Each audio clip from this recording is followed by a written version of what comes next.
Um, I'll have a prepared statement, and then after the statement, we'll take a few questions. As you've all been advised today, a line of duty disability retirement was granted for Officer Connor Schilling by the City of Memphis Pension Board. The Pension Board is a separate entity from the Memphis Police Department, and we in no way make a determination that the employee is granted or denied a retirement request. As you are all aware, Officer Connor Schilling was involved in the officer-involved shooting on July 17, 2015, which resulted in the death of Mr. Darius Stewart. The facts of the case were presented before the Shelby County Grand Jury, at which time a no true bill was returned. Due to this incident, Officer Connor Schilling was routinely relieved of duty pending the outcome of the administrative hearing, in which Connor Schilling was charged with violation of Department Regulation 101, compliance with regulations, to wit, handcuffing techniques and radio procedures.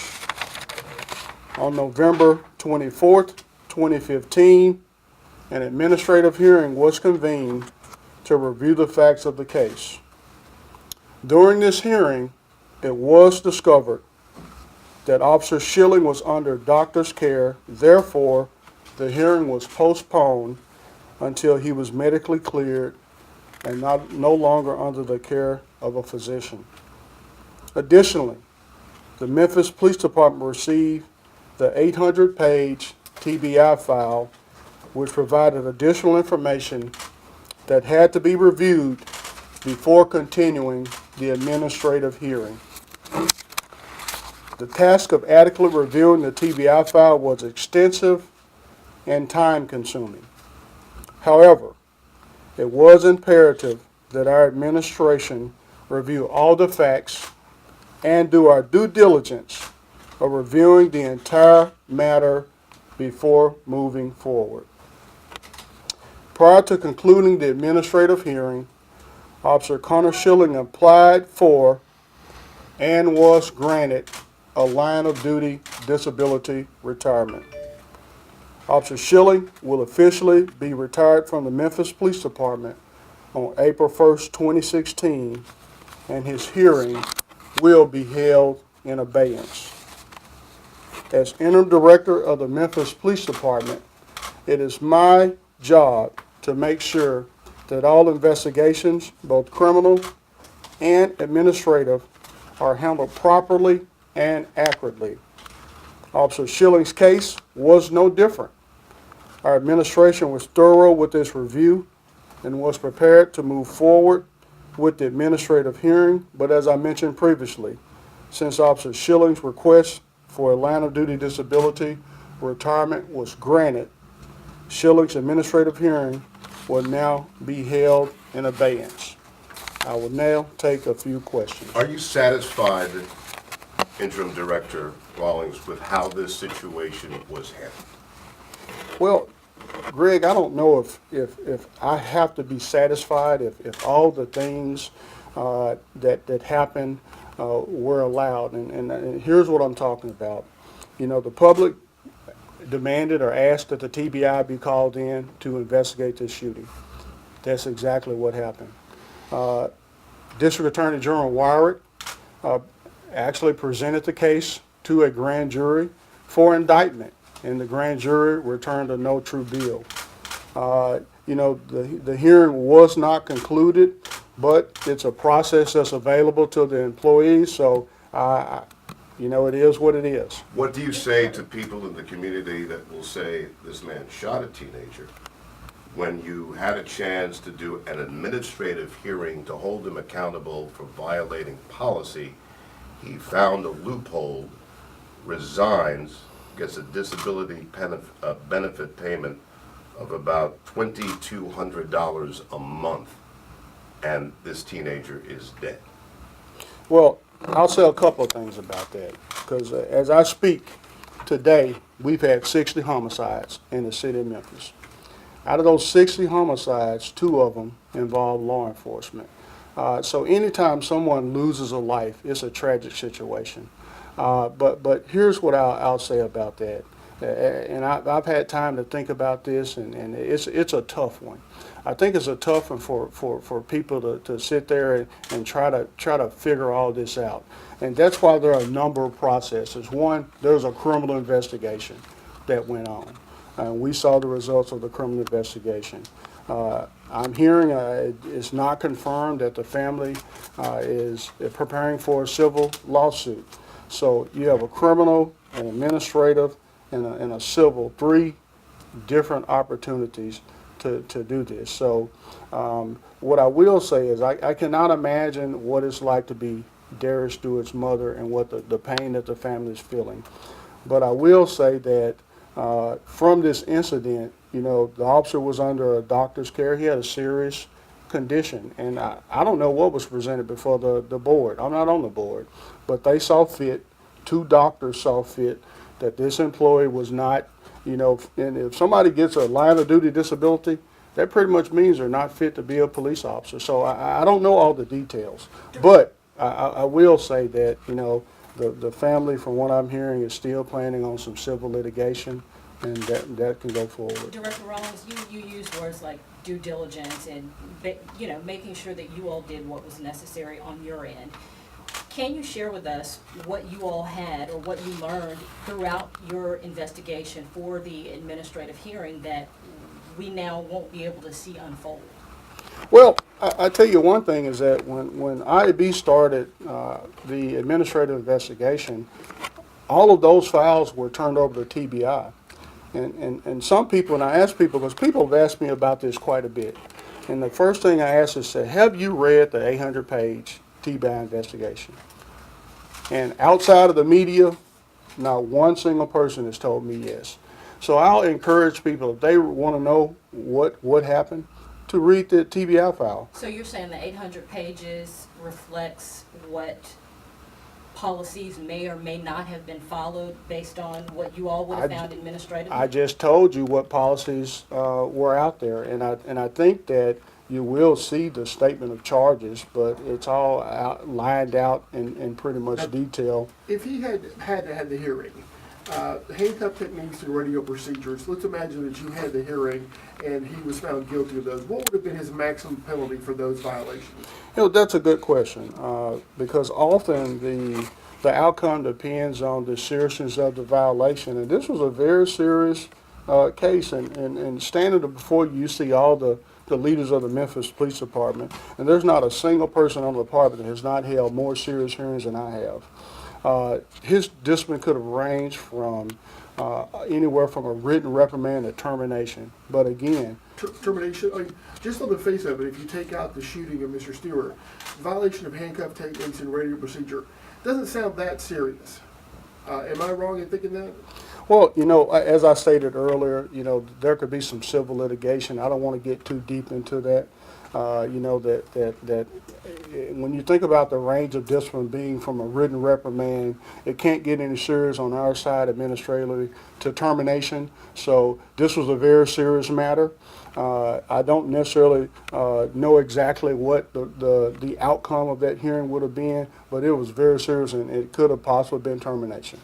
What do you say to folks who question why this wasn't delayed until after the DOJ investigation was over?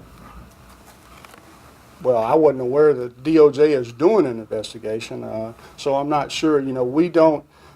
So how long would that take? I mean, there have been several questions today about the length of time that this took. So I'm not 100% sure there is a DOJ investigation. I think there was a request for DOJ to look into this, but let's just look at the facts.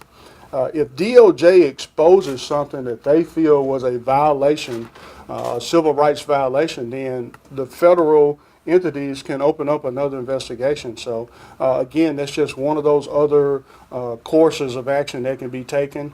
I think that would be unrealistic to expect us to wait until all of those things are exhausted to complete our administrative hearing. But I think if we look at the facts, the officer was granted a line of duty disability, and we can't complete the administrative hearing. Darius Stewart's family is holding a press conference today at 4:30. You mentioned it a little bit earlier. What do you say to his family members that are going to be there that are questioning what's happening right now, what you're speaking about? I am glad you asked that question. I will say that shortly after that incident, me and my deputy director, Mike Rowell, I said, Mike, we have to go over there. I want to talk to Darius Stewart's mother. We went to their home.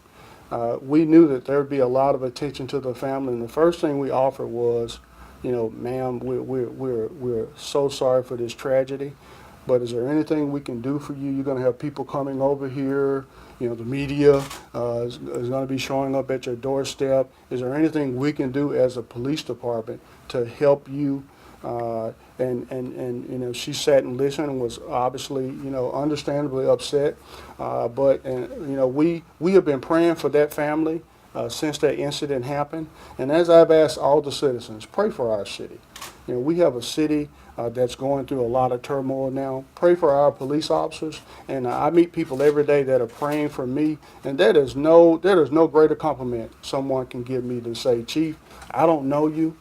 I see you on TV, but I'm praying for you and your officers, and we're going to continue to pray for the family. As I stated earlier, I have no idea what it's like to be Darius Stewart's mother, but I know what it's like to hurt.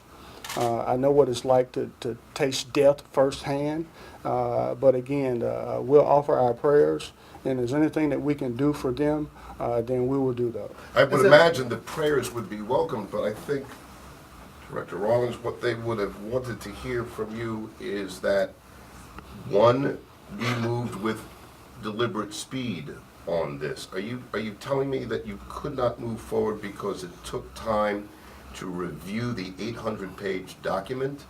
I would imagine that when that came out, you had a hearing, that would have been something that would have had a deadline. Either we have to work the weekends, nights, something, whatever. We've got to get this done to move forward on this case, to bring closure for the department and the community.